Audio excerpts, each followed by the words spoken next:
مباراة الجزائر والعراق الدقيقة الثالثة، منافسة عند منتصف الميدان بين حسين علي الساعدي لاعب المنتخب العراقي وياسين إبراهيمي لاعب المنتخب الجزائري رقم 11. انقض من خلالها اللاعب العراقي على منافسه أثناء المنافسة على الكرة باستخدام أسفل قدمه على أسفل الساق للاعب الجزائري في منطقة خطرة وغير محمية. أصر من خلالها اللاعب العراقي على الاستمرار بثبات القدم وعدم إرجاعها للتخفيف من شدتها، وبالتالي اكتسب قوة مفرطة هددت سلامة المنافس، آه، و وكانت أن تؤدي إلى إيذاء اللاعب الجزائري. الحكم اتخذ قرارا باحتساب ركلة حرة لصالح المنتخب الجزائري، أضاف الإنذار للاعب العراقي حسين علي الساعدي، إلا أن تقنية الفار استدعت الحكم ليشاهد الحالة من جديد، فتبين وجود لاعب عنيف، أي ركل عنيف بأسفل القدم على أسفل الساق، مع استمرار استخدام كل الوزن والثبات، مما أدى إلى التواء على مستوى المفصل، مما هدد سلامة اللاعب الجزائري. فكان قرار الحكم بإلغاء بطاقة الإنذار وإشهار البطاقة الحمراء المباشرة، فكان قراره النهائي صحيحا. الحالة الثانية في الدقيقة السادسة، كرة مرفوعة داخل منطقة الجزاء العراقية، يرتقي إليها لاعب المنتخب الجزائري رقم 18 بركاني، ويحول الكرة إلى الخلف باتجاه زميله محمد أمين توغاي المتواجد في موقف تسلل لحظة لعب الكرة، لأنه كان متقدما على أخي ثاني مدافع المنتخب العراقي رقم 23.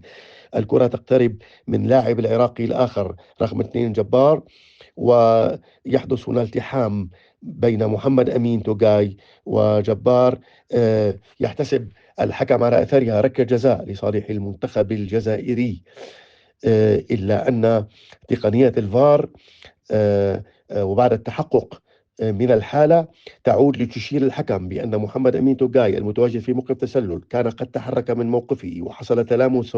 جسدي مع مدافع المنتخب العراقي رقم 2 جبار، وبالتالي هو متداخل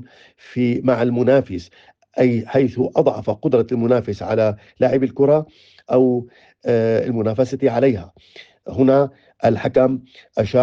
ألغى قرار ركلة الجزاء واحتسب حادث التسلل لأنها كانت هي الأسبق،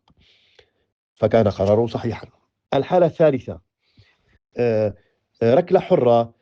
من جانب منطقة الجزاء العراقية ينفذها المنتخب الجزائري داخل منطقة الجزاء.